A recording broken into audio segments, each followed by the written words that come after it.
Hi, it's Lee, and welcome to the Tesla Economist. As some of you could tell, Elon and Zach were behaving a little coy when asked about demand issues in China for Tesla, almost sidestepping the issue. We're just hearing that retail sales in China grew 2.5% in September.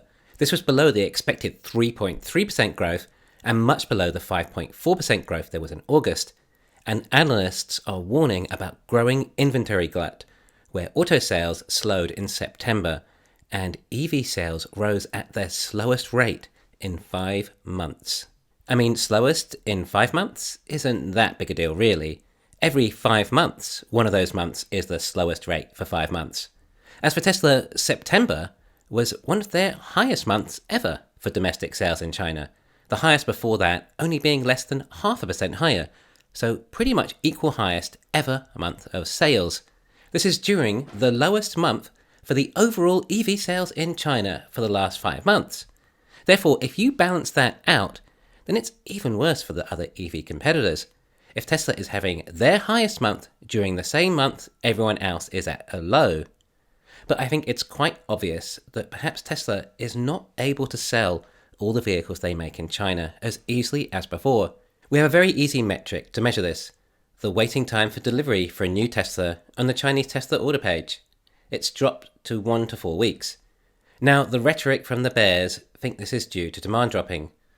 Some, well, actually not even bears, but conservative bulls as well, or ones that like to sound authoritative, analysts and fund managers.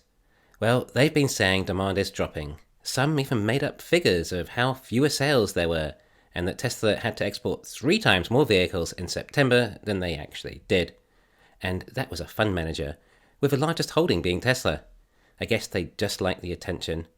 Alright though, there are issues in China, and Elon was asked about future backlog on the earnings call, in particular China.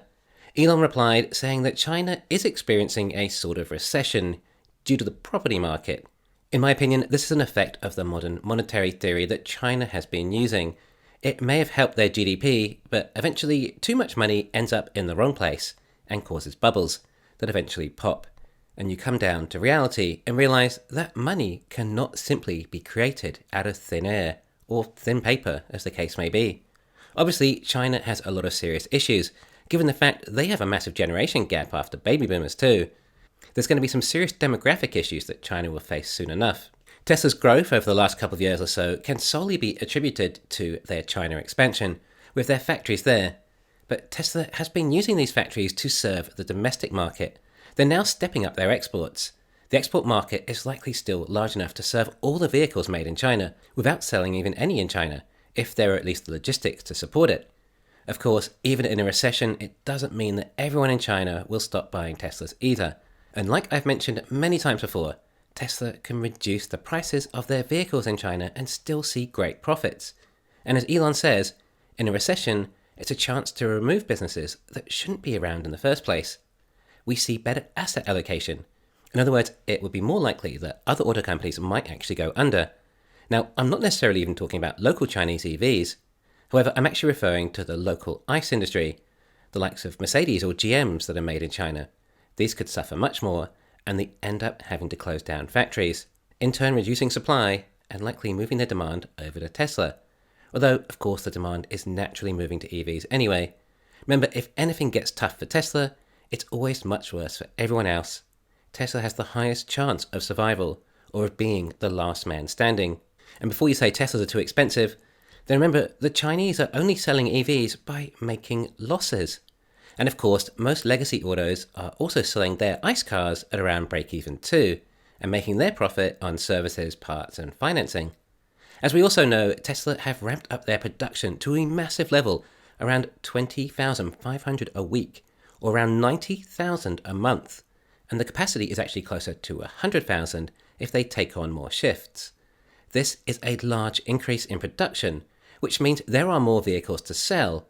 With demand not as good in China as it was previously, and this increased supply, then Tesla are possibly making more vehicles than they can actually sell, as they're also restricted to the number of vehicles they can export on ships to markets that still aren't close to filling their waiting lists. We talk about the value of Tesla's pricing power a lot, and now we're witnessing it in full effect. Tesla have just dropped the prices of both the Model Y and Model 3. The Model Y dropped from 317,000 yuan to 289,000, but will now also qualify for the subsidy, taking a further 11,000 yuan off the price, down all the way to 278,000 yuan, which, by the way, is $38,000. And that's whilst the US dollar is strong. It would have been even less before the stronger dollar. That is not what I classify as a high-end luxury SUV, at least not the sticker price. Of course, don't forget all the other cost savings in fuel too. And the Model 3 is now $35,000 equivalent too.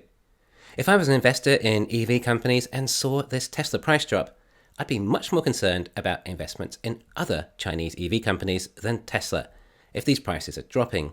All that rhetoric of the Chinese EVs coming on the market, taking Tesla's market share, well, Tesla lowering their prices is definitely going to take some of their market share.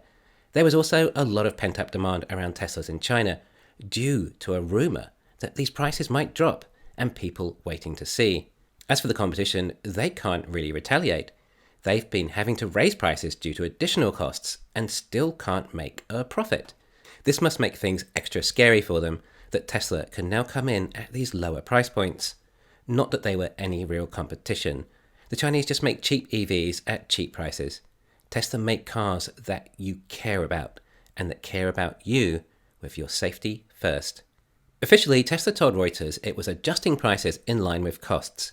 Capacity utilization at its Shanghai Gigafactory has improved, while the supply chain remains stable despite the impact on the economy of China's stringent zero-COVID restrictions, leading to lower costs, it said.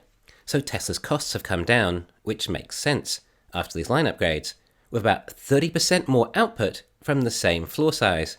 It's just outstanding, and obviously lower costs. They're also using lower cost motors and continually refining the product and manufacturing, resulting in lower costs. Also, if you noticed in the financials, there was nothing mentioned about the line upgrades and downtime in costs. It was not under restructuring costs, so it obviously was absorbed in the cost of goods sold, implying margins were better than we thought last quarter, particularly from China. Tesla actually used to sell their Model Y for a lower cost than this, when their production rate was much lower. So I would guess that these lines are still producing a 30% margin even after these price drops. And due to all this pent-up demand and new pricing, in true Tesla fashion, there were so many orders coming in that the website crashed. So it'll be interesting to see what the waiting list becomes after this. These really are low-cost cars now. This is absolutely amazing. It's going to be really interesting to see this quarter's sales now. Elon said several times how good Q4 will be. Epic and great were two words he used to describe it. I wonder if they'll step up production more by adding another shift too. That would mean close to 300,000 units produced just from Shanghai for the quarter. If they haven't, then there's still meant to be about 270,000. Still massive numbers that we really didn't expect to reach around this time last year. This is all a bonus.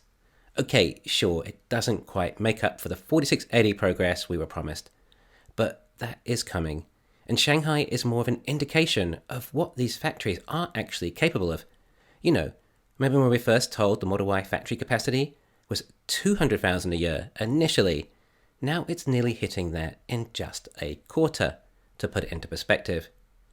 I've been researching Tesla's demand a lot lately and been pointing out that even if they drop prices, then it wouldn't affect profits that much, and that it may very well be a possibility that this happens.